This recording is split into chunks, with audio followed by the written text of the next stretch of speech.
are back, my brothers and sisters. I hope you enjoyed that little song. And now it's back for hour two of Jennifer Hillman. Go ahead, my dear. You have the spotlight, the soapbox, and the mic.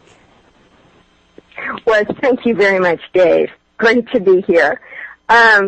Before the break, we are talking to Michael, who wrote a beautiful book called It's Only Monday in Your Mind.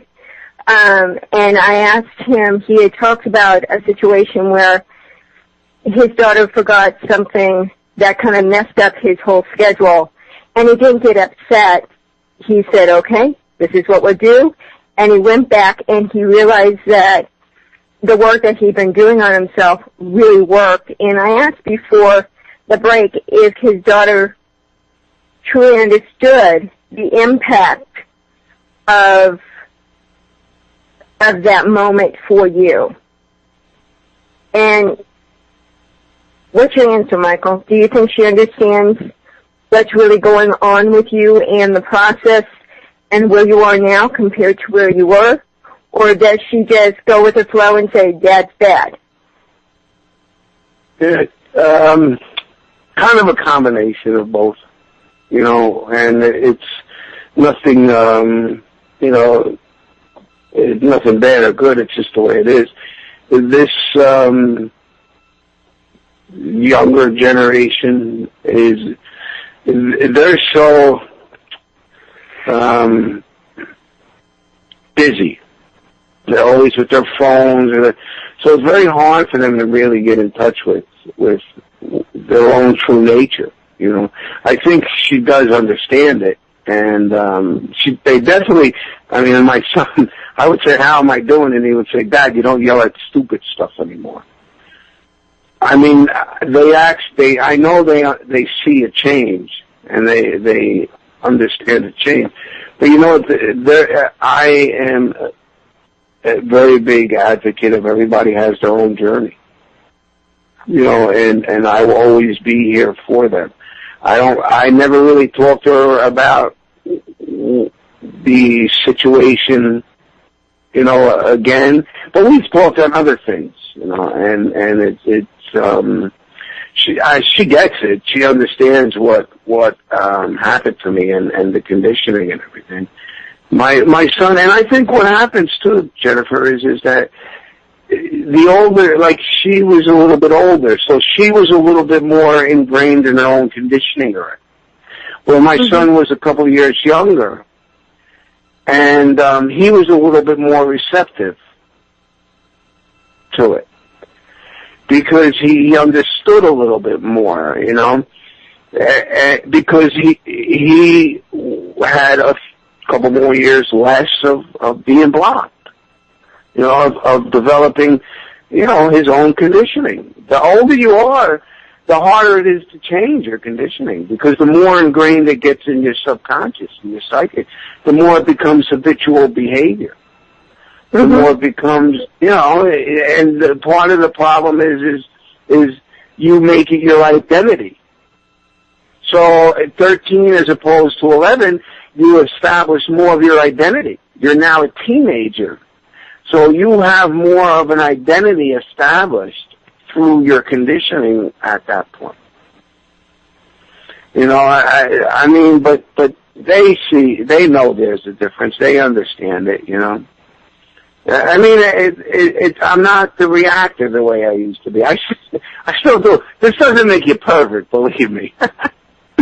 But like I said, 49 years of thinking a certain way and acting certain ways, it takes time, It just takes time. And speaking of that, somebody in the chat room asked a question that is a very good one. Where did this self-centeredness come from? And do you understand where it came from? And what was the process to figure out that it was self-centeredness that was the core issue?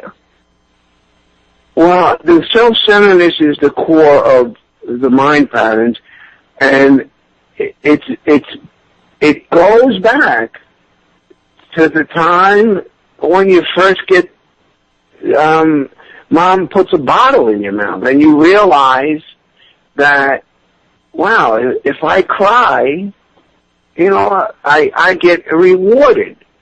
If I fuss, Aunt Mabel picks me up, or I get put in a swing, and we develop these, you get marks, and you give your kids a reward, and you get, and this is just my understanding. I mean, I'm not a doctor or anything, but this is just the way I understand my own, my own development, is as I grew up, so much of society is geared towards keeping you in bondage, the bondage of self, you drive this kind of car and you're this, and it's all because what happens is we take all this stuff, and the more you make it your identity of who you are, that's the core of the self-centeredness. You're developing a false identity on inner and outside influences. Dependent on your mother's beliefs become your beliefs. Your father's work ethic become your work ethic. Now, these things in and of themselves aren't bad or good. It's the attachment to them and making them who you are. That's where the self-centeredness comes. So and that's why I said before, one of the first lines in my book is we're not a society addicted to things. We're a society that's addicted to the self, and we just use things to try to fulfill that. There's so much involved in just the way the mind has evolved, how we use the past so much to bring us ourselves, pleasure. And what my core problem was, Jennifer, is I didn't have the ability to be with myself in quietness. I didn't know how to do it. I didn't know there was such a thing. So once the mind becomes agitated, you're naturally going to reach out for something to try to bring you pleasure. And whatever your conditioning is, that's the object you will use. And what is that but trying to satisfy the self? Because you don't know how, because we're not brought up as a people. We're not taught, at least in this part of the world, how to sit, how to be with ourselves, how to be in quietness. And that's why I say that the kids today are going to have it tough, because they're always doing something. They always have to be busy. They have to be on the phone. If you can't sit in quietness and stillness, you have to ask yourself why. What are you looking for? What do you think is out there that's going to make you happy? What's the magic answer? Why do people play the lottery? What do you think? $1 million is going to make you happy? Like hitting the lottery? It goes deep.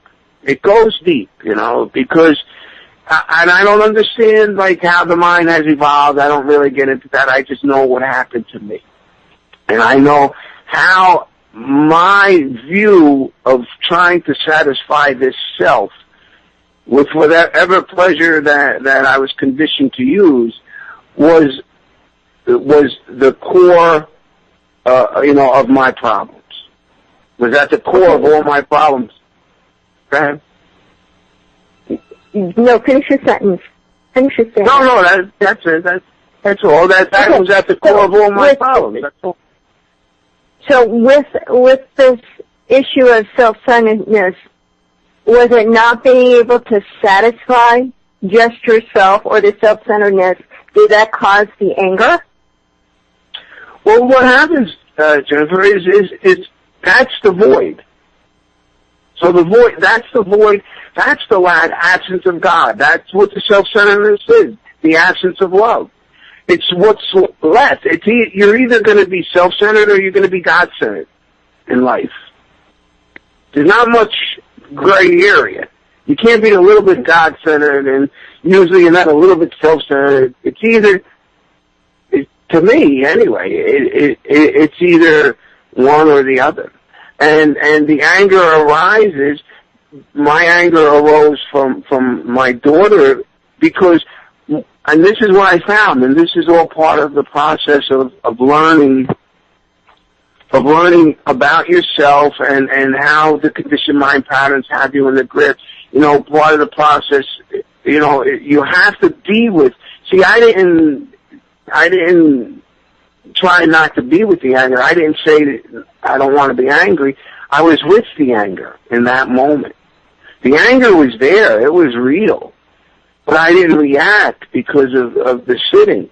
But what caused the anger was, and this is what I found afterwards, I didn't, after I dropped her off and I was really looking at what happened, is because and this helped me a lot in working shift work, is from the moment I would get up in the morning, the whole day would be about me. Getting my lunch, making my plans so I can make sure I take a nap, making sure I got to sleep. Actually, what you were saying before, remember you asked me about, like, the medication and what triggered that, like me being addicted to the medication?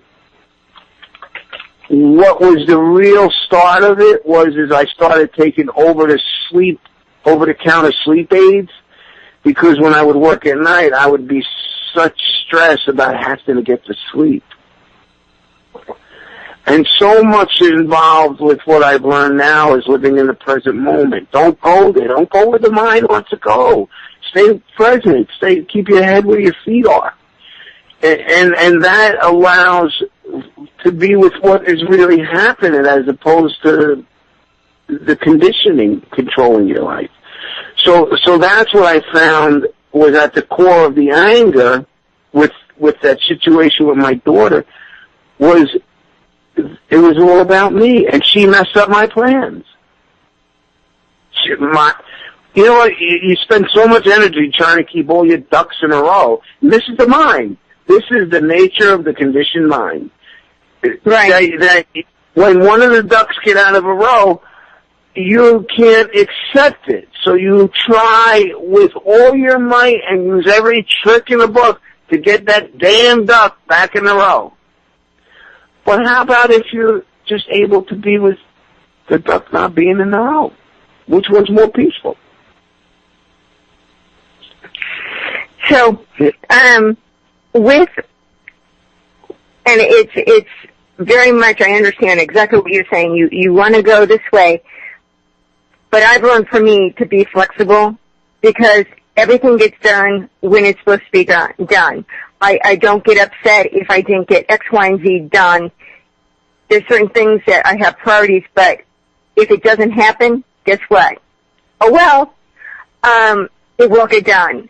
So I've learned just to be very flexible and not pressure myself on projects or timelines, because to me, time is an illusion.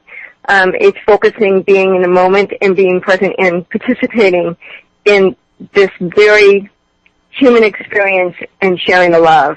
And I wanted to let you know that there are really some good comments in the chat room, and if anybody in the chat room would like to call in, you're welcome to. There is some comments of, number one, you're very refreshing. You talk from your heart about your path, and it's beautiful. So I wanted to let you know that. With everything that you're going through, still, the processing, do you ever find yourself tripping? Meaning, stopping yourself, really wondering, am I really on the right path? Or do you really feel very solid in your practice? Well, there's no question about it that I tapped into a resource that is real. This is real. This is, in the beginning, I would have to talk to people, and there are not too many people that you can talk to, because most people think you're nuts, in the beginning. Because you tap into something that goes against the conventional way of living life. This is not the conventional way to live life. Most people are consumed with their self, and I know this is real. There is not a doubt in my mind. The difference in myself as opposed to the way I was as I am now is unbelievable. Now, I didn't make that happen. It's from the quietness. It's from the energy.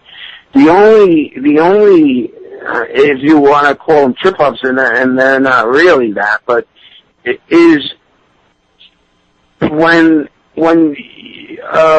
a mind pattern, sometimes you let down your guard, and see what the process has been is this.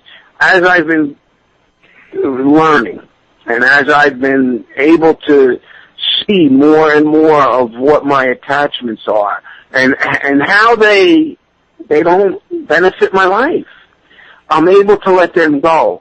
And it's not that they don't return, but it's that next time they return, I have more awareness.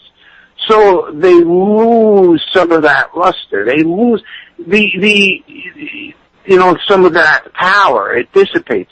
The attraction to the things that you're attracted to, like, if you're attracted to something, when a woman, I'll use a man for me as an example. When a certain kind of woman enters a room, what makes me attracted to one, and another woman could enter a room, and I don't even look. So it isn't the woman per se, it's whatever conditioning is in me. So the more that I'm aware of that, the less control that these attractions have over me. So that's like, you trip up when you put so much emphasis on these, the attractions or the attachments, and you let them grab you. But as you practice the quietness, the mind settles on its own. They lose their luster. They lose their attraction to you, because it's impermanent. It's emptiness. It's not real. It's not going to satisfy. It's not going to fill that void.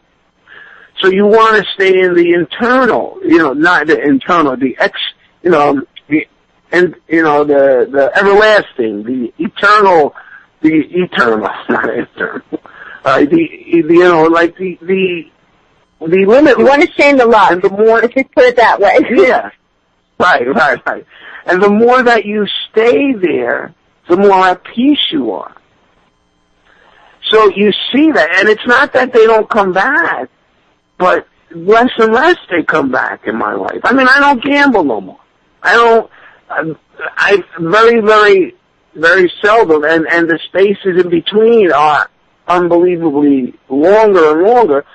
Undesirable websites, doing things that don't benefit you. Really, you don't. I don't do them as much because I understand, the ramifications of what happens, the emptiness of what happens if I do them. And who suffers? I'm the one who suffers. And then that energy, you bring that energy out to your whole, to the entire human family. Road rage. You think you're only affecting yourself, but that energy goes out to the world. It goes out to everybody. So you understand, it's an understanding, really, of okay, well, is this going to really benefit me? But that takes a lot of discipline, a lot of practice to get to that point, to be aware of your thoughts, to understand, because the bondage of self is so subtle. You got to think, Jennifer, it's been there a long time. You've been developing it a long time. And it's all part of the ego, but I don't go into that too much, because I think if you ask 10 people what the ego was, you get 10 different opinions. I try to stay away from subjects that are opinionated. I try to stick more so with what I've experienced. This way it leaves less open for debate with people. I'm not here to debate that my way is the right way, or my way is the only way, or anything like that. It's just what I've experienced. So now, I really try. No, my question is, seeing how this has made your life so much easier, and I understand you want your kids to have their own path and to follow what they need to follow. what part of you, or does any part of you as a parent want to help you get a clue sooner than later? People awaken when they're going to awaken. You know, I mean, my whole process is to be the example, is in the quietness, and let the energy do what the energy can do. My son has read my book. You know, I don't think my daughter has. You know, I'm never ever going to change anyone.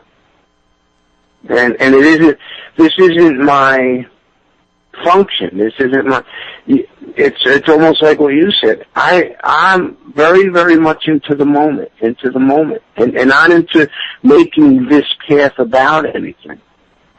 It's so valuable to be present, to stay present, to not make it, to not get involved in my concepts and my ideas of what I think is going to be better. Do I think the whole world could benefit from reading my book? Sure. But I'm not about to go on the crusade and tell people that what they're doing is wrong. And it's more of St. Francis of Assisi said this, and I loved it. Preach the gospel every day, and when necessary, use words.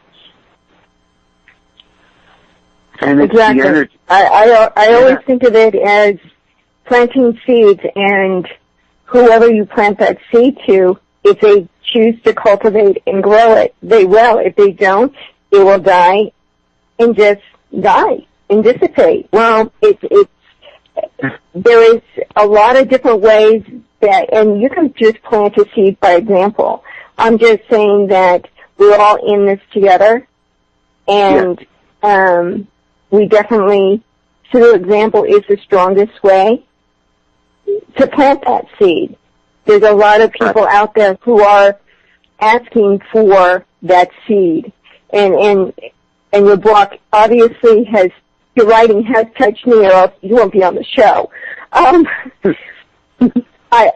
understand where you're coming from, and I think a lot of the energy that is going on right now is exposing those addictions or those patterns or those unnecessary separations that are coming to the surface for us all just to really see, embrace, and understand, so we don't give them much power or energy anymore. We understand, yes, they're there, but they don't have to control our lives.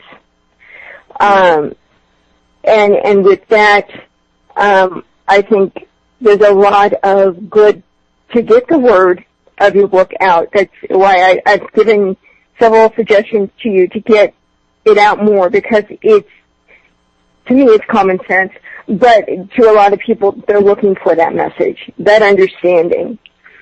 So what is, with all that's been said, you said self-centeredness is the core of the issue. Do you think that's another way of saying fear of separation from the love? So the self-centeredness? Yourself away. I'm sorry? The self-centeredness? Yes. Is another way of saying the fear of separation from the love? Yes. That's definitely the core of it. Is, see, we're not born with that void. You know, so where does it develop from? How does it develop? How did our world become the way it is? Our world wasn't born with religion. Our world wasn't born with 1,000 different concepts of God. Our world wasn't born with hate, but how does that develop, you know? And there has to be some kind of common denominator. And whether it's fear, but it's really, the fear is driven by the self-centeredness. The fear of and what the fear is based in is ignorance. Just ignorance of not knowing, not ignorance of the ignorance doesn't mean being stupid. It means not knowing. So it's just the fear of not knowing yourself. See, one of the things too about the people, about the programs, is they're looking for the outside view of God, but you have to know yourself. That's what my discovery has been. I don't know the great secrets of the universe. I don't know where the energy goes. I just know myself so much better. And by knowing myself, I know you. And I know people. And I never had that compassion before. But that's what arises when you start getting quiet. You start to understand yourself. And when you understand yourself, I mean, Jesus said it. When you know yourself, you know everything. I mean, he didn't say it like that, but basically, it was one of the things that he said, you know. How do you love your neighbor if you can't love yourself? Because that's what you're learning to really do. In the quietness, see, I was saying something before, and about the self-centeredness. So, you ever do anything, and you after you do it, you ask yourself, well, why did I do that? Well, I think everybody does it sometime. Yeah, but think of this. It's your mind told you to do it. Now your mind is asking you, why did you do that? Think about that. It's insane. So your own mind tells you to do something, then your mind tells you, why did you do that? If your mind didn't tell you to do that, you wouldn't have did it. But what my point is this, is that it's only the conditioning. You have to get to a point in your life, if you really truly want to love yourself and you want to love your neighbor as yourself, you have to get to a point in your life where you understand that it's not who you are, it's only the way you've been conditioned. So you don't blame yourself for anything. There's no blaming other people for anything. People are just the way they are conditioned. There's no right or wrong, good or bad. If you ever watch the show Criminal Minds, they always have a criminal who does some fiendish thing to people. But at the bottom line is, at the core of it is always, they've been conditioned to be like that. Now, nobody's born a rapist. Maybe they have certain tendencies, whatever, from DNA or something, but nobody is born a child abuser. Nobody's born, whatever they do, they have to be taught that. So as hard as it is, people just do what they're conditioned to do. When you start to understand that, you can start becoming free from the attachment of self, from the bondage of self. You start to let go more and more of your own behavior because you understand it's just a conditioning. Now, this isn't a free ride, because if you're truly on this path, you're not going to like the conditioning, that behavior. So you're going to realize that, I need to sit more. Not because the behavior is bad or good, but you understand the behavior as taking you away from the love that you are. And that's where you want to stay. That's where you want to be, because that is the most beneficial way to be of service to yourself, to be of service to others, to all humanity. When you're in that space of love.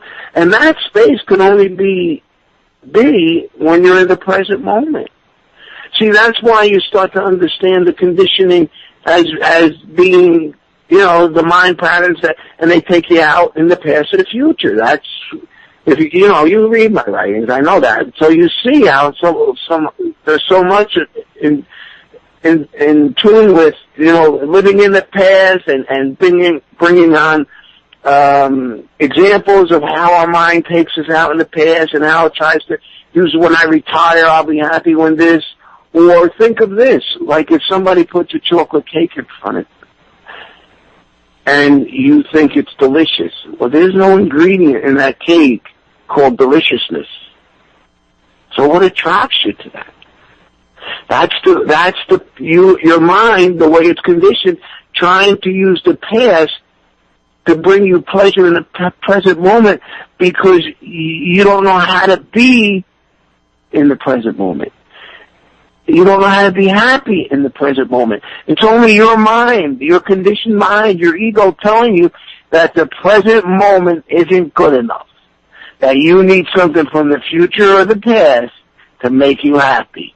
Because what's happening right now isn't good. And it's such a lie. That's the delusion. To me, that's the delusion that the Buddha talked about.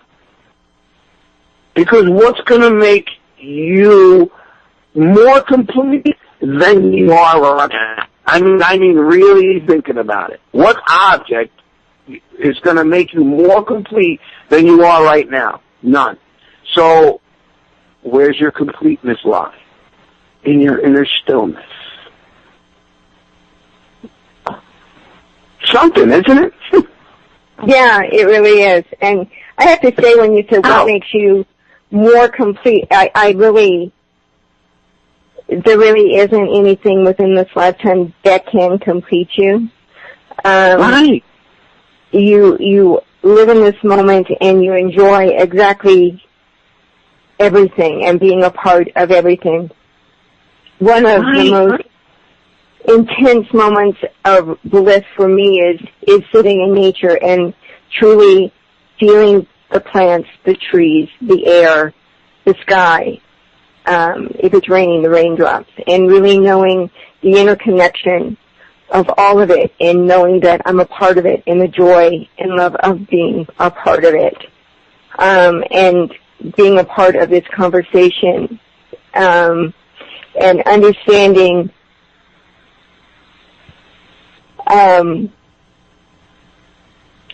the conditions that surround me and everyone. And there is a part of me that wants to ask you, now that you've found this true, real,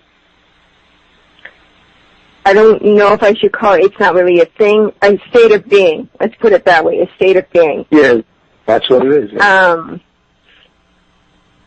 Do you feel there is something more for you, or you just want to be in the state of being? And if expanding your energy even more so, this love expansion, do you think it's necessary, or do you think it's innate and it will naturally happen now that you found this true state of being? It's a natural occurrence, and the one page, and I use it as basically my mantra, is that our greatest relief is to accept things the way they are. Our greatest misgiving is wanting them to be in some other way. That is what, if you can grasp that saying, you can live your whole life on that saying. Because the moment you want something different, you are instantly discontented. So if I'm looking for my life to be more fulfilled, to have more love, to be, I'm missing the whole mark. Yeah, that's not what I'm saying. It's not that's not what you said? That's not what I'm really asking. What I'm trying to get at, having this joy, expanding it to share it more. Do you feel that it is possible to spread it out more? Or do you think it only goes as far as, you know what I mean? It's limitless. How far you can expand. Yes. No, it's limitless. It's limitless. I don't put beliefs in it, but I just know what's happening to me. The freer I become, I mean, the things that I see, the things that I experience, the insights that I get, it's just unbelievable. And the only block is my conditioning. I mean, I probably will be limited to how far I can go only because of starting at maybe such a late age. maybe, but I really do, and I don't mean this in the religious sense, but I can understand the purity of Jesus, of Christ, of not having one thought of I, and being that pure, and being that, the healing. How do you think people heal and all that? The energy, all that pure energy. But you have to have no blocks. The less blocks, that's why the love, the less blocks you have, the more you'll expand. And I think it's Radio at freedomslips.com. But I'm just going by my own my own experience.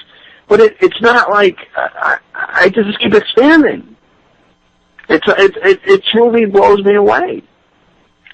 It really, the way my life is transforming, it blows me away. I think that's what you were asking, right? Yes. Now, what is your thoughts on your place in helping others? Is it just being you? And that alone is helping others to understand? Is it Do you understand what I mean? As far as helping others, it's just, where it arises from, Jennifer, it arises from this is funny, this is really something. One day I went home, I was in work, and we didn't get the bonus that we thought we were going to have. So you can't, the energy in the room, there was like 5 of us in the room, 4 of us in the room, and the energy in that room was how everybody was angry that they didn't get the bonus that they had. I was maybe 3.5 years into, I was 3 years into this practice. So the anger was unbelievable. So then they would ask me, well, what do you think? What are you going to do about it? You can't change it. And then they just went about and complained and moaned and, So when I went home that day, I knew it was time to start right. I just knew it was time. So with that situation, and you just let it be. You knew that it was going to take care of itself. Did you feel that there was something you could say to people understand that it was going to be okay and it is just what it is? That's different. That's very hard to do because when somebody's consumed in their conditioning, they don't want to hear you. My thing is more silence and then take the opportunity when the opportunity presents itself. But it's like, like when somebody dies, somebody loses a loved one, you don't talk about impermanence to the person. You let them grieve. You let them go through their process. And then maybe later on you grab them. And I have talked to these guys about that situation afterwards.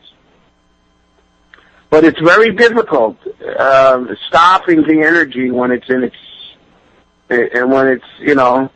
when it's activated, when it's that energy, and I'm only one person. The more, and this is real, the more that steam, that energy picks up, the harder it is for one person to stop. Look at when you look at just look at and I'm just using the example because it was horrific. But how much steam the energy of Adolf Hitler produced, and Saddam Hussein and all them people. They have all that backing, and that energy is very, very hard. Once it gets on a roll like that, the more people that attach to it, the harder it is to stop it. You can't have a riot with one person, but you see the riots, how they because of a team winning a basketball tournament, championship. One person starts another person, and then the riot starts. And if you ask some of those people why they're even doing it, they won't even know. because it's very difficult to stop when it really starts getting its head of steam. So sometimes you just have to let it do what it's going to do, and then later on, I mean, that's just been my experience. Okay, let me ask you this: what are your thoughts on making amends for things that you've done, or karma? Karma? Making amends for things that you've done in the past. Do you think it's necessary, or do you just let it be? I think it's necessary.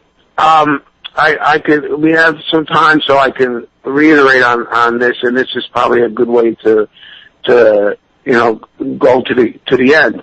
I have my interpretation of the 12 steps.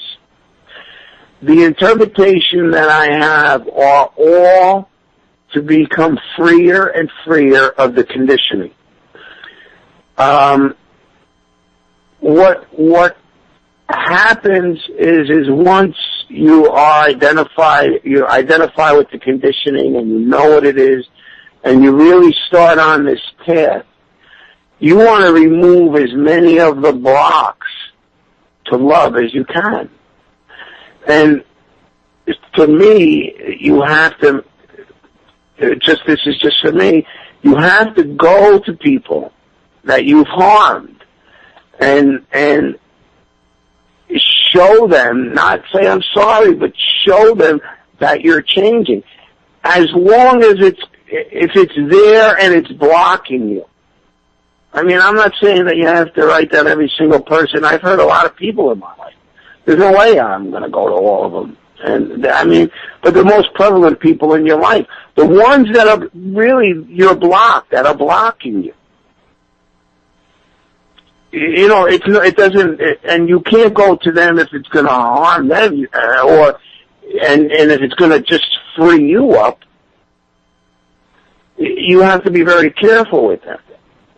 You know, but to me, it's the whole step. The steps are all a process of becoming more aware of your conditioned patterns, more aware of the people you hurt, more aware of the behavior that you exhibited in your life that harmed others, and becoming free of that behavior and changing that behavior so you don't repeat the same mistakes.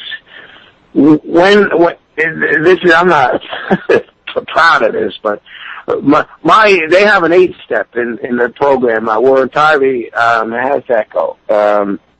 Made a list of all persons we had harmed.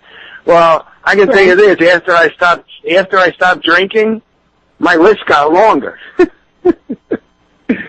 because the behavior didn't change. Now today is different. I don't want to harm people. So when I reacted, when I first stopped stopped got off that pain medication, what happened was I didn't like my behavior. I was still reacting. I remember, this is in the book, there was a 12-year-old boy I was antagonizing over a hockey game that we were playing, my son's hockey game. And I hated how I felt. And I knew I had to change. And that was all the driving factor. I don't want to harm people today. I want to be an instrument of love. And I have to do the things necessary to do that. And part of that is getting in touch with my blocks, some of the people that I harmed. I have to go to them and tell them what I'm trying to do. You know, not so much get into detail that it wasn't me and all that stuff, but how I am truly sorry that I did it, and I am working on not repeating that behavior ever again. Okay, can you go through lists like what your 12 steps are, or at least half of them? Yeah, can you just hold on one second? I'll go get my book. It only take me a second, okay? Hold on. And as I'm saying, I know he's not here, but I'll say this because I don't want empty air. becoming accountable is huge, and taking action, definitely. There's a lot of different programs. I myself went through Landmark.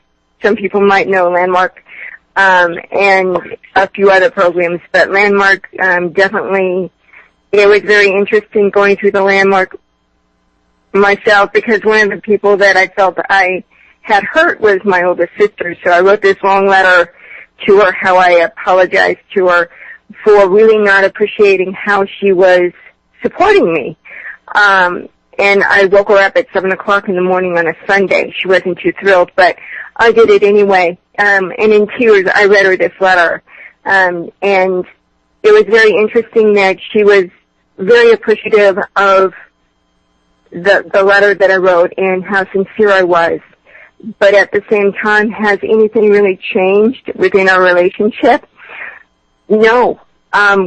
Just because you make yourself accountable and you open yourself to that person, it doesn't necessarily mean the other person is going to change anything about themselves. And for a while, it's like, wait a minute, I opened myself to this, and all of a sudden, I finally just accepted she's going to be exactly who and what she is, and I still appreciate all the support she gives me. But at the same time, I realized the reflections of my sister that were within me, and it made a big, huge impact on me to understand the energy out is the energy you got back. So even though I was kind of cold for her for 3 years, we didn't talk, now she's not really talking to me. And even though she, no expectations. And so I have no expectations of her. I love her dearly. I respect her, and her life is her life. But it's very interesting how that she does have certain expectations of me, and I know it, and I let her down. And, oh well, I am who I am, and I accept who I am, and I just let myself be everything that I can be to the fullest extent. She has a beautiful life, and she's very funny. At times I do miss hearing from her because she never calls me. And I really don't feel comfortable calling her. But it's just interesting when she'll call and I'll pick up the phone at my mom's, and it's her, how I can literally feel the wall going up between us. And it's like, wow, am I doing that? And I really try to be open and ask her questions and be lighthearted. And it's her voice and the energy she's throwing at me. It's like, wow, it's very freeing to understand that you can only be yourself. Michael, are you there? Yeah, I'm there. I was listening to you. Oh, okay. So what is the process? We've got about 10 minutes left. Well, you hear what you were just talking about, and it's very important to this. What is, see, because a big aspect of what I do is being with what is. Now, my wife saying it was with me was an attribute of hers. I mean, now I was fortunate. But I would have still had to go do what I was doing regardless of if she stayed with me or not. Now, to the level of how I allow that to affect me is to the level of my conditioning. Right. And understand this, the more history you have with something, the harder it is to break free of it. You can't do nothing about your sister. So, I couldn't do nothing if my wife stayed with me or not. And I was okay with that. Because my journey is to be in the present moment, is to be at peace. Anything that takes me out of that, I have to understand, why am I allowing it? It's not that I don't, because see, it has to do with, it has to do with, I've told this to people, why do you love your child, and if happens to your child, you're devastated. Children are dying in Africa every day, and you don't give it a second thought. Is there levels to love? No, it's the attachment. It's the attachment. Love is love. There's no levels to it. Once you start understanding that, then you can start really letting go, because you'll never lose the love of your sister, but you can lose the attachment. Well, it's the attachment to the expectations. Right. I let go of. Right. So, and I'm all good and fine with it. She is a beautiful soul, and I've learned so much from her. So I'm very grateful for her presence in my life. Definitely. Mm-hmm. So, Will, what are those? The process. Yes. Let's go over those real quick. Okay. Step one is we admitted we were controlled by our conditioned mind patterns and became aware of how they caused our behavior and reactions to be self-centered. You want me to just read them? Well, can you summarize them? If we only have 9 minutes. Yeah, I'm gonna go somewhere, and I actually have something that I'm gonna read this from my book, because it's from the 12 steps, and it actually summarizes them. Okay, so the 12 steps is having had a spiritual awakening as the result of these steps. We learn to respond to life from love instead of reacting to it from our I self. In this process, our I self is the ego. In this process, we become a benefit to all beings by expressing universal love in everything we do.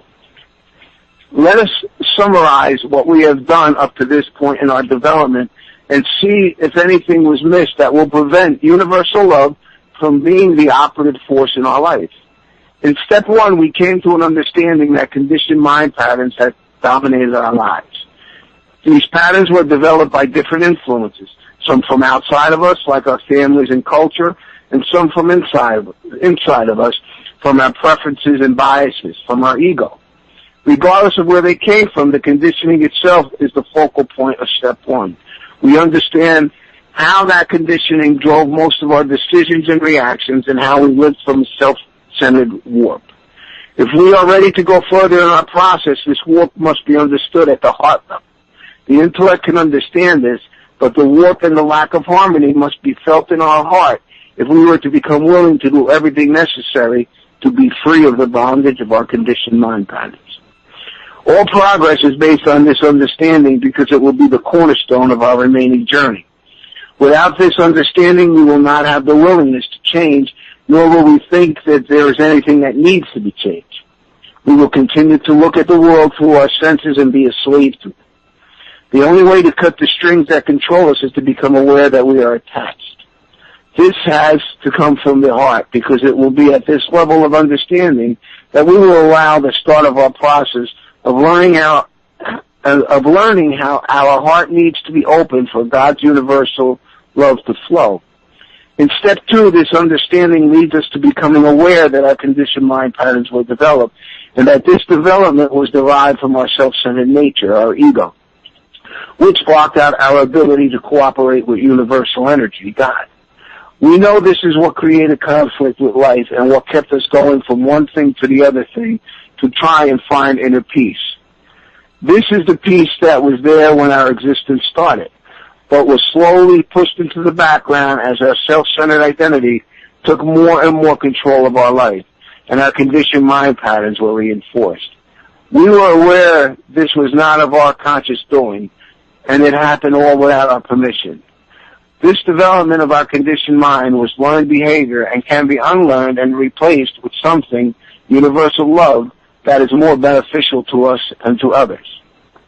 Step 3 is strictly making a decision to practice doing what needs to be done to live in harmony with the divine purpose.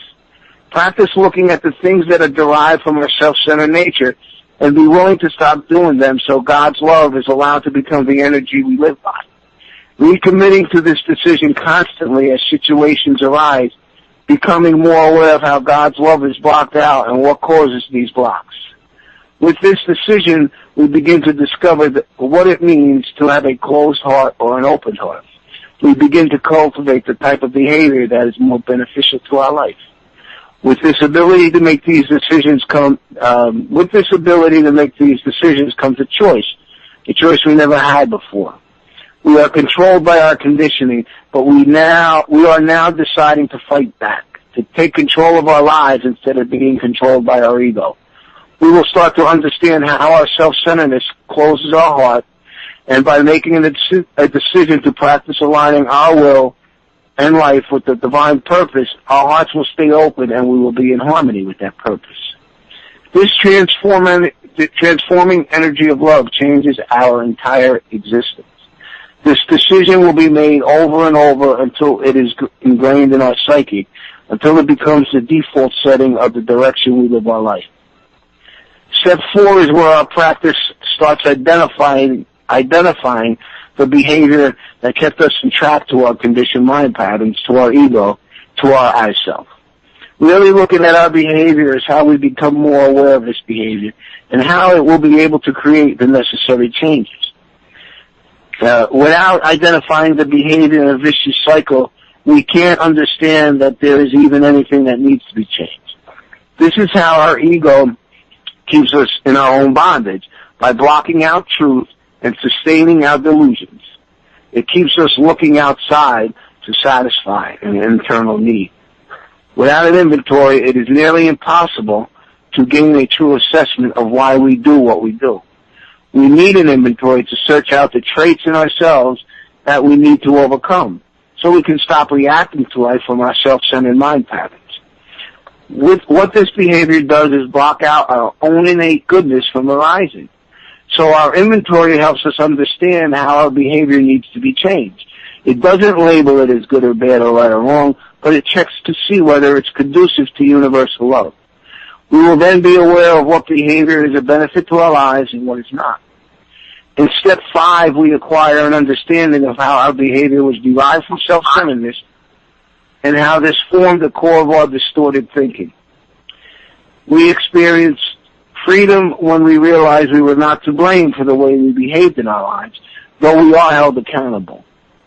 Our reactions to situations that arose were not of our conscious choice. We were just doing what we had been conditioned to do.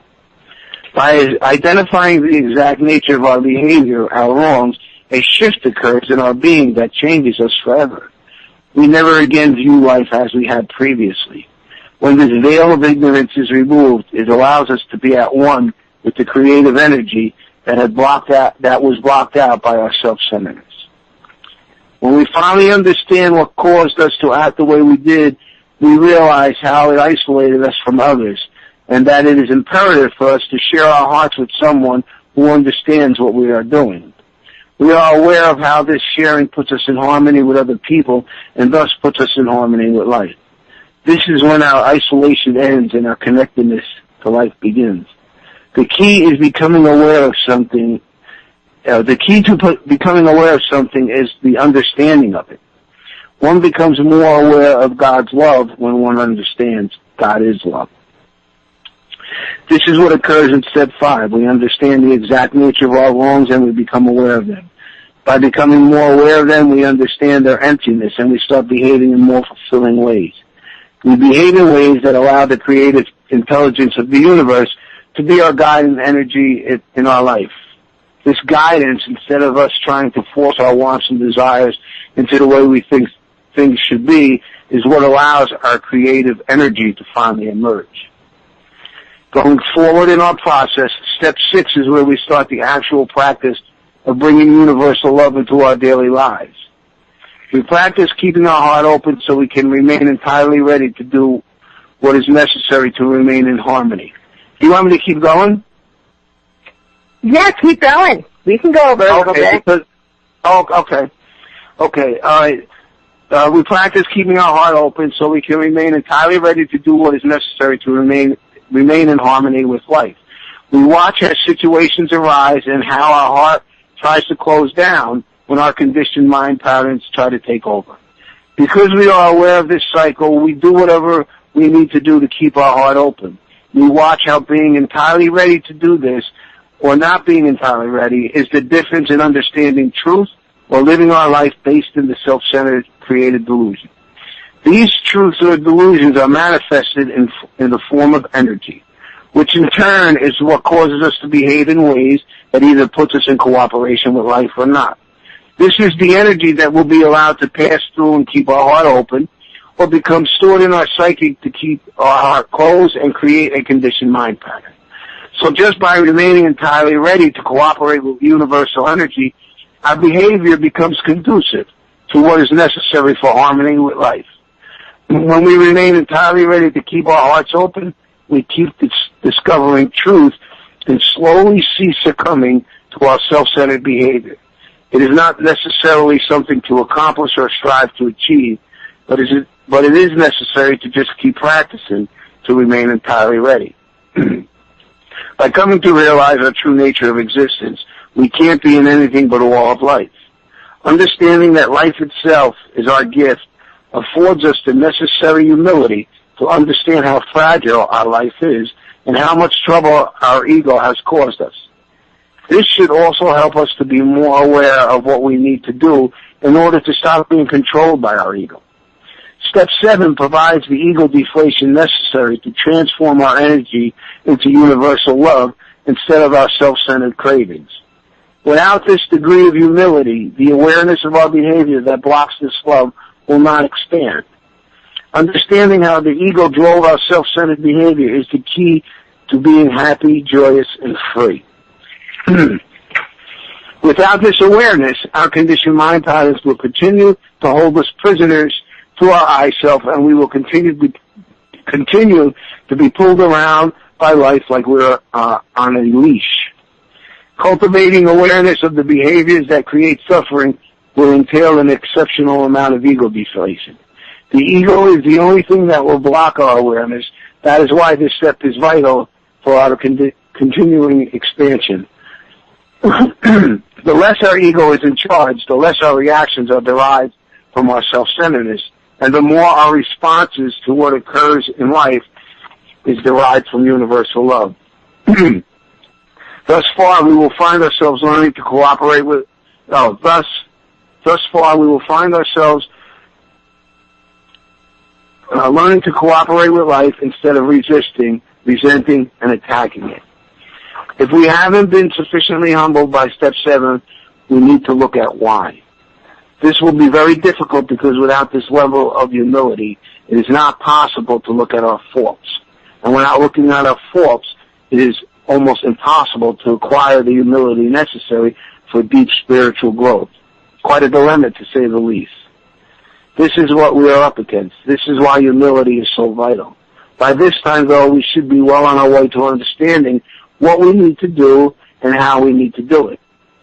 In step 8, we begin to correct and resolve our relationships and understand our commonality rather than our differences. We become willing to look at the people who have been harmed by our self-centered behavior and notice how that behavior was at the core of our isolation. The less we mindlessly repeat the behavior that caused harm, the more universal love is the energy of our existence. When we love, we are in unity with others. When we act from a self-centered perspective, we are implicitly in conflict with them. Our willingness to practice, to meditate, to take honest inventory is key because that willingness will keep our heart open. Always looking at our side and not putting blame on anything or anyone else is the key to freedom that step 8 avails us. If the willingness is not there to look at ourselves, we will need to go back and identify the blocks to our willingness. The degree of our vigilance will determine the degree of our freedom. At step 8, we need to constantly explore our conflicts with others and understand the cause of those conflicts. The willingness is what gives us the ability to be responsible for how we create conflict in relationships and not focus on the other person, no matter what.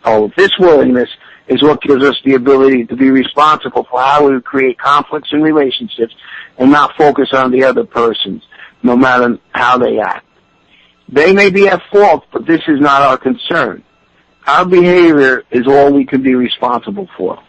And we can understand, our behavior is all we can be responsible for, and we can understand how we block universal from our relationships.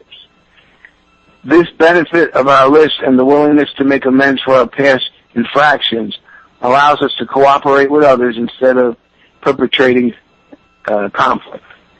Now it is on to step 9, where we take full responsibility for our actions and go to those who have been harmed by our behavior. Keeping in mind that the full intention of our amends is to benefit the person who we have harmed. We can't get something off our chest at the expense of someone else's feelings. We need to be prudent about who we contact and why. The understanding of what we gain by this really helps us align with the human race. Not wanting to hurt anyone allows our heart to stay open. This is what allows us to be the instrument to spread universal love throughout the world. Think about it. If we could live a life of not harming anyone, or at least not wanting to, how much better this world would be. Although it is not easy to meet people face to face in order to make amends, the value of this outreach helps us learn what it will take to not repeat our harmful behavior. It is at this point that our isolation really ends. By understanding how our conditioned mind patterns drove us, we understand why others acted the way they did towards us. By understanding me, I understand you. And I don't want to harm me, so why would I want to harm you? Making amends or being willing to make amends allows the past to remain in the past, which allows the here and now to become the dominant place in which to live. Without being bogged down by the burdens of the harms we have caused others, we are free to live in the present moment with universal love. My understanding of Jesus is saying, may he who is without sin cast the first stone, suggests that when I look at you honestly, I am looking at my reflection. We all do the best we can with what we have been conditioned to do. It is not for us to point out the faults of others. It is for us to show others how God's love makes our existence so much more gratifying than living by conditioned mind patterns.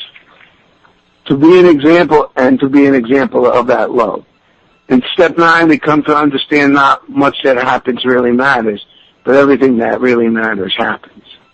So we go to others to make our amends with our intention not to cause any more harm, and in the process, we drop our stones and go and sin no more. In step 10, we understand that... Go on. I was just going to give you I wanted to give you a little break because you sound like you need a sip of water. No, that's okay. I'm all right. Okay. All right. And I don't think there's too much more, but in step 10, we understand the present moment as the only place from which to live harmoniously. Not because this is a philosophy to live by, but because it is the only place where reality exists. We understand the delusions created by our ego. We understand that our delusions occur in the past or future by trying to recapture a point in our life that brought us some form of pleasure. Or we look to the future for salvation in something that hasn't happened yet, but we hope it does. We understand hope as wanting things to be in some other way and not being in the reality of the present moment, the reality of what is. With the previous 9 steps incorporated into our daily living, step 10 is our practice during which we are learning to deepen our spiritual insight by being mindful of each moment. Our awareness of how we react to situations as they occur in life is the foundation for our whole life. Without the continuous awareness that occurs with the practice of step 10, we will not continue to change. Our view of life will remain based in the delusions our ego creates, and we will stay entrapped to our conditioned mind patterns, our self-centered thinking. The practice of this step keeps the necessity of enhancing our awareness. The practice of this step keeps the necessity of enhancing our awareness continuous, we deepen our insights. Our process is ongoing, so our practice has to be ongoing. With our ongoing practice, we are becoming so much more aware of our inner conflicts and how our conditioned mind patterns always try to find an outside solution. We want to be rid of these conflicts because we understand how they add nothing to our life. There is nothing useful in their purpose, nothing to benefit others or ourselves. This awareness allows our mind to get quieter and quieter. With this quietness, we are ready to really experience some of the benefits of prayer and meditation, which brings us to step 11. Step 11 allows us to deepen our awareness so we are able to bring the necessary assets into our lives that are conducive to our spiritual growth. When we become aware of this, of what is useful and what is not, we will want to do what we deem useful. We utilize some of the tools that others have used and have proven to work. Prayer is one of those tools, and when it is used properly, we can experience instant results.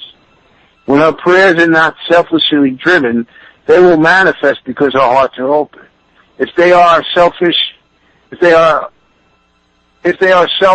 energy of manifestation will not transpire. To quiet the mind is to pray. This is the essence of prayer. When we transform our energy from the noise going on in our head to peace, the quality of our energy transforms from destructive to constructive. This can be done with something as simple as a deep breath. This is the true nature of prayer. Anything that can be used to keep our self-centered conditioned mind patterns from controlling our life. The more we learn to use it, the more we will want to use it. Praying ceaselessly means being aware of your thoughts, understanding which ones are useful, and letting go of the ones that are not. It is very simple. We will either do the things that are useful and a benefit to our life, or we will not. The key is to know what is useful and beneficial. Once we learn what is useful, we can exert our will to bring that usefulness into our daily living. The more this is done, the less control our conditioned mind patterns have over our reactions and decisions. The power that is derived from prayer allows our reactions and decisions to be based in love instead of selfishness. This brings us to meditation. This practice will give our mind the discipline and concentration it needs to settle. Through meditation, we become quiet enough to get in touch with our true spiritual nature and live in harmony with the creative intelligence, or God if you like. Our mind should have some degree of quietness by now to allow us to be more aware of what it will take to allow our mind to settle more. If we remain open in our journey, we will continue to understand not only what makes us do what we do, but also how to bring more truth into our life. Turn the page. After all, regardless of the words we use to describe our experiences, it can all be summarized in one word, and that one word is truth. Ego creates our delusions. Meditations allow us to quiet our minds so we can see truth. By step 11, we've undergone the necessary preparation to allow us to sit in quiet. The previous steps are all a preparation to get us to this point. Without the previous steps, it will be very hard to sit quietly for any period of time because we'll lack discipline and concentration when the mind becomes agitated. The concentration we need to focus on, the breath, or whatever we use to keep our mind from wandering, will not be there. The delusions created by the conditioned mind patterns will remain, so we will continue to be controlled by our condition. We will be controlled by our self-centered mind, and we will have limited access to truth because of our limited understanding and quietness. That limited understanding and quietness limits the understanding we will get of ourselves. From our quietness, we learn so much truth about ourselves. How we are just visitors on this planet and have a very limited amount of time to experience our human manifestation. How everything is gone, except for our thoughts and memories, the moment it arises. The impermanence of all things, including life itself.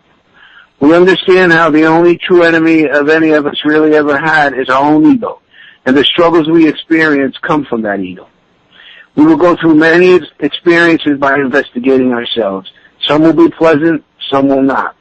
But they will all allow us to learn and become freer from the grip of our ego each time we experience something. We will learn how to keep our heart open to constantly experience universal love in our life. These are just a few of the truths that will be revealed in our practice. But the most important truth, the one that really brings it all together, the one that all our practice points us to, is understanding that the present moment is the only place that truly exists. Without this, we can't experience the truth to transform knowledge into wisdom. We will not become aware of the things we need to change so we can be in harmony with life. We won't even realize we aren't in harmony.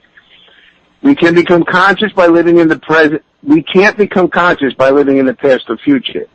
Living our life in neither one of those places is the epitome of unconsciousness. Quietness can only occur in the present moment. Truth can only be revealed in the present moment. When we are at this point in our process, the whole practice becomes one of presence. We understand that reality only exists in the here and now, and there is no other place.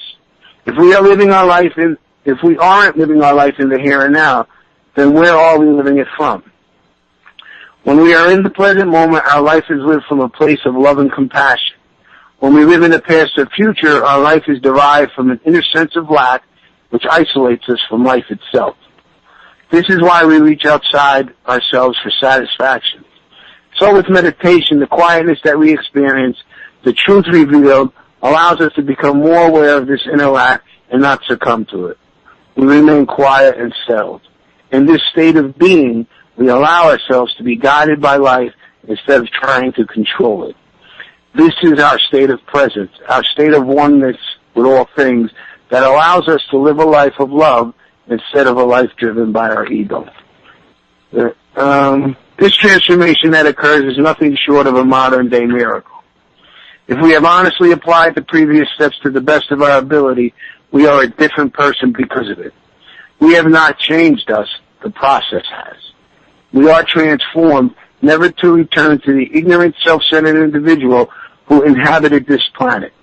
Prior to the start of our transformation, we didn't even know why we did what we did or how we affected others. When we do have momentary lapses, which will occur by being controlled by our conditioned mind patterns, we now have the tools to become aware of what's going on and to regain our freedom and open heart. We learn from these lapses and remain willing to keep our heart open because we know we have tapped into a source of energy, a power greater than ourselves, that have found a far better way to live, and it is real.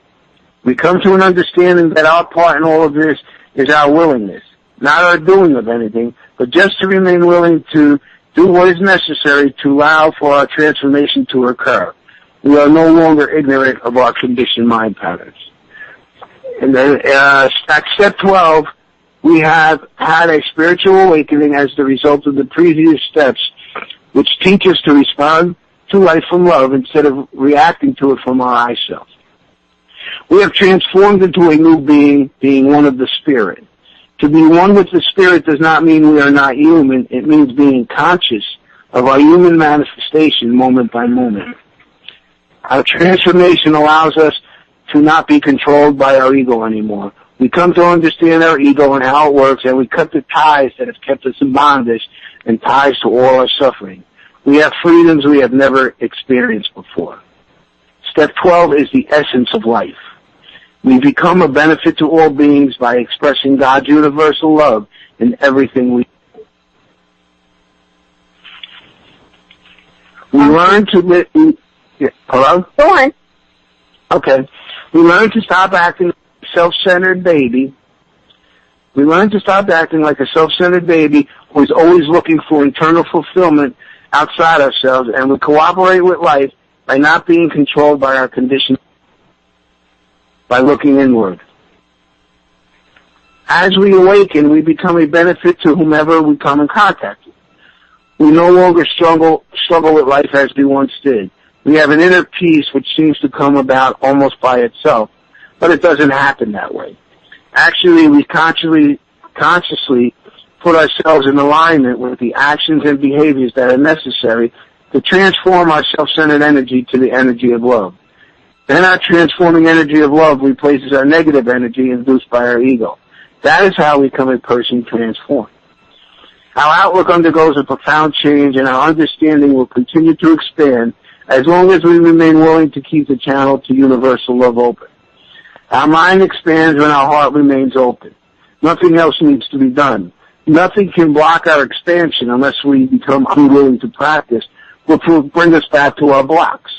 But by this point in our process, we are well aware of those blocks, so we recognize them when they occur and say a prayer or use a developed tool to allow them to pass through us. This way we remain open, in harmony with life, and our mind continues to expand. How exactly are we to express God's universal love in everything we do? Our transformation allows us to be liberated from the attachment to our I self. Our awareness shows us how our association with our I is the major cause of our conflicts, the only true block to our ability to be an expression of universal love. Whether we are driving on the road, or online in the supermarket, at work, at home, working on our to-do list, or whatever it is we are doing, if we live from our I self, some kind of dysfunctional behavior will occur in that moment. There is no way around this. The handling of any situation from our I is a selfish approach. Selfishness is the nature of I. So when we are living with some space from our I, what naturally arises is love. We already did what was necessary to allow this to happen with the previous steps. This is not something we manufacture. It is something that occurs naturally. All we need to do is constantly be aware of when our actions or reactions are self-centered and be willing through prayer and meditation to not want them to be that way. We change to the degree that we practice. No practice, no change. The changes that occur are as natural as aging. When we live our life in cooperation with universal love, then we will be the energy that takes over. That will be the energy that takes over our life. When we live our life from a base of negativity, then that will be the energy that will take over our life. This is not to say we are either negative or loving. There is a lot of neutrality in life, a lot of mixture. This is where the majority of our practice takes place. Most of the time, there will not be anything going on, but these are the moments we need to practice. Notice how the mind wanders and in what direction it wants to go. When we are in the shower, are we in the shower, or is our mind all over the place, possibly planning our whole day or reliving something that happened yesterday? How about driving or doing yard work or whatever? Where does the mind go at these times? These are the moments that practice is so important. When we are practicing in a state of neutrality, we develop the quietness needed when our conditioned mind patterns are active. So our behavior will manifest as love because, when we are in the practicing in a state of neutrality, we develop the quietness needed when our conditioned mind patterns are activated. So our behavior will manifest as love because that is what we are practicing. Or it will manifest in the form of whatever conditioning is in place if we are not practicing. Mm-hmm. This is the difference in being a puppet on a string or having those strings cut. There's only a paragraph left. What happens? Michael? Yeah. I think this is a really good place to stop. Okay. There's only a paragraph, but that's all right. Oh, okay. Finish the paragraph. Sorry. Oh, okay. Life happens whether you're here or not. It isn't negative or positive. It just is. It's the direction of our energy that makes our particular life what it is. So doing what's necessary to establish love as the default setting of our mind will allow us to become a benefit to all beings by expressing God's universal love in everything we do. We allow our creative energy to manifest itself, whatever form it takes. We do not have to force anything to happen. It will happen on its own when we are ready for it to happen. And if something we want doesn't happen, that is okay too. Life isn't about doing anything. It is an expression of God's love, whatever form it takes. It is not derived from our I, it is derived from love. What I have written is one person's experience. It should not be taken as the ultimate truth. You will need to do your own investigation to discover your own truth that can possibly help you overcome some of the barriers that have been blocking you from a happy, joyous, and free life. And what is it we become free of?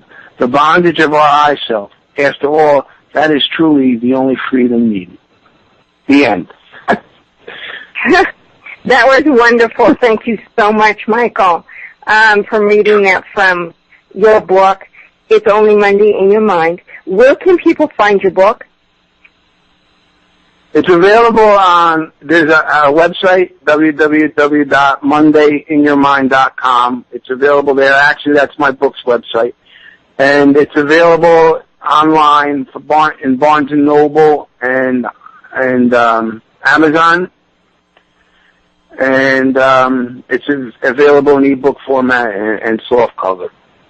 And if anybody's interested, there's also a Facebook page with the same name that I post daily writings on. If anybody's interested to go there and look at them. And that's actually where I connected with Michael, is through his online page on Facebook. And he posts wonderful things every day, and I post them on my page because they're so beautiful, and I want to share his wonderful brilliance. And so, Michael, I thank you very much. It has been a beautiful experience having you on. I thank you very much for being on.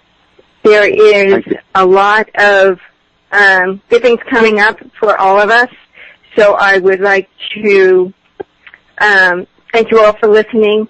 Again, this station, if you liked what Michael said and what my guests say, please donate to foxspiritradio.com. It is a wonderful station, and I am so grateful for being on here. So please donate. Next week, we actually are going to the creative side and having a wonderful musician to be on. So with that, I thank you all very much. Many blessings through the rest of this week.